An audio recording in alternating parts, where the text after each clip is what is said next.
ఇవాళ మనం ఐవీఎఫ్లో ట్విన్స్ మాత్రమే పుడతారా అనే టాపిక్ గురించి మాట్లాడుకుందాం. హలో అండి, నేను doctor Meenasri, fertility consultant, 49 fertility centre, Karimnagar. So ఈ ఐవీఎఫ్ ప్రాసెస్ అనేది మనకి స్టార్ట్ అయ్యి 40 ఇయర్స్ అని అవుతుంది.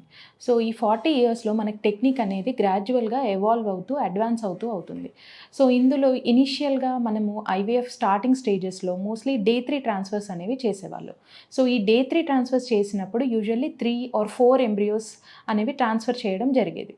సో ఈ 3-4 ఎంబ్రియోస్ ట్రాన్స్ఫర్ చేసినప్పుడు మనకేంటంటే కొన్నిసార్లు ట్విన్ ప్రెగ్నెన్సీస్ లేదంటే మల్టిపుల్ జెస్టేషన్ అంటే 3 or 4 బేబీస్ కూడా ఇంప్లాంట్ అవ్వడం జరిగేది. సో దీనివల్ల ఏంటి అంటే ప్రెగ్నెంట్ మదర్ యొక్క హెల్త్ బాగా కాంప్రమైజ్ అవ్వడం, మళ్ళీ పుట్టే బేబీస్ కూడా వెయిట్ తక్కువ పుట్టడం, ముందు పుట్టడం అనేది ఎక్కువగా జరిగేది. సో ఈ కాంప్లికేషన్ని అవాయిడ్ చేయడానికి ఈ డేస్లో యూజువల్లీ ఏంటి అంటే మనకి మోస్ట్లీ డే 5 ఎంబ్రియోస్ అంటే బ్లాస్టోసిస్ట్ ట్రాన్స్ఫర్స్ అనేవి చేయడం జరుగుతుంది. సో ఈ బ్లాస్టోసిస్ట్ ఎంబ్రియోస్ అనేది యూజువల్లీ మనం 1 or 2 ఎంబ్రియోస్ మాత్రమే మ్యాక్సిమం ట్రాన్స్ఫర్ చేయడం జరుగుతుంది. సో ఈ మనకి సింగిల్ ఎంబ్రియో ట్రాన్స్ఫర్ అంటే 1 ఎంబ్రియో ట్రాన్స్ఫర్ చేయడానికి 2 ఎంబ్రియోస్ డబుల్ ఎంబ్రియో ట్రాన్స్ఫర్కి main differences and advantages and risk ఏంటి అనేది తెలుసుకుందాం. సో యూజువల్లీ మనకు తెలిసిన విషయం ఏంటి అంటే ఐవీఎఫ్ అనే ప్రాసెస్ కొంచెం ఖర్చుతో కూడుకున్నది అవ్వడం వల్ల మనం పేషెంట్స్ యూజువల్లీ ఏంటి అంటే ఎక్కువగా 2 ఎంబ్రియోస్ అనేవి ట్రాన్స్ఫర్ చేయించుకోవడానికి ఎక్కువగా ఇష్టపడుతుంటారు. సో దీనికి రీజన్ ఏంటి అంటే మనం 2 ఎంబ్రియోస్ కనుక ట్రాన్స్ఫర్ చేసినప్పుడు మనకి కొన్నిసార్లు 2కి 2 ఎంబ్రియోస్ ఇంప్లాంట్ అవ్వచ్చు, కొన్నిసార్లు ఏంటంటే సింగిల్ ఎంబ్రియో ఇంప్లాంట్ అవ్వచ్చు, అండ్ కొన్నిసార్లు మనకి కంప్లీట్గా 0 ఇంప్లాంటేషన్ కూడా అయ్యే అవకాశం ఉంటుంది. సో మనకి సక్సెస్ రేట్స్ అనేవి 2 ఎంబ్రియోస్ ట్రాన్స్ఫర్ చేసినప్పుడు సింగిల్ ఎంబ్రియో ట్రాన్స్ఫర్తో కంపేర్ చేస్తే ఒక 5-10% ఎక్కువగా ఉంటుంది. కాబట్టి పేషెంట్స్ ఏంటి అంటే ఎక్కువగా డబుల్ ఎంబ్రియో ట్రాన్స్ఫర్ చేయించుకోవడానికి ఇష్టపడుతూ ఉంటారు. సో డబుల్ ఎంబ్రియో ట్రాన్స్ఫర్కి మనకి ఒక 5-10% ఎక్కువ ఛాన్సెస్ ఆఫ్ ఇంప్లాంటేషన్ ఉంటుంది. But at the same time మనకి నెగిటివ్ సైడ్ ఎఫెక్ట్స్ కూడా ఉంటాయి. ఏంటి అంటే మనకి డబుల్ ఎంబ్రియోస్ కనుక 2కి 2 ఎంబ్రియోస్ కనుక ఇంప్లాంట్ అవుతే మనకి ఛాన్సెస్ ఆఫ్ జెస్టేషనల్ హైపర్టెన్షన్ అంటే కొంచెం కాంప్లికేటెడ్ ప్రెగ్నెన్సీకి వెళ్ళే ఛాన్సెస్ కొంచెం ఎక్కువగా ఉంటాయి.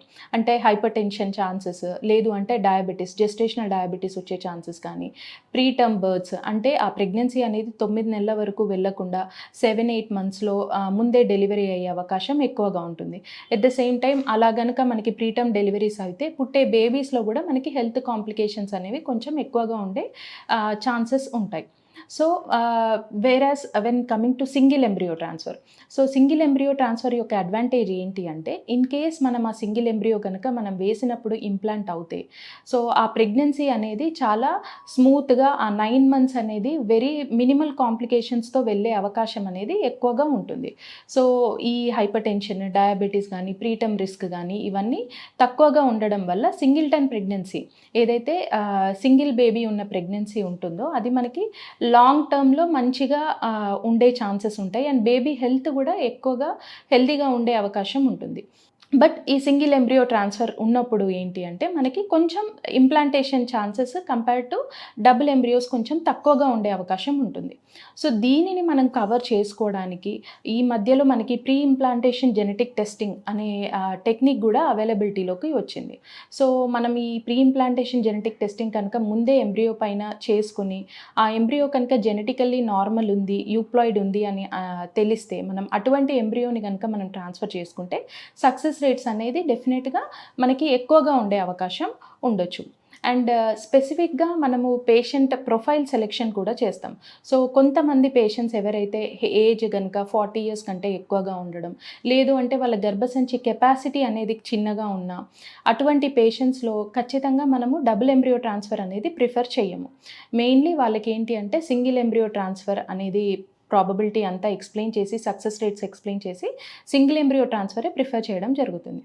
సో మన ఫైనల్ కంక్లూజన్ ఏంటి అంటే ఐవీఎఫ్లో కంపల్సరీ 2 ఎంబ్రియోస్ అంటే ట్విన్ బేబీసే పుట్టాల్సిన అవసరం ఏమాత్రము ఉండదు.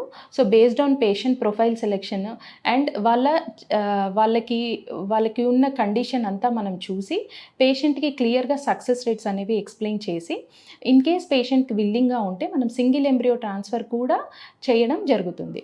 సో కంపల్సరీ ట్విన్సే పుట్టాల్సిన అవసరం లేదు అనేది తెలుస్తుంది. Thank you.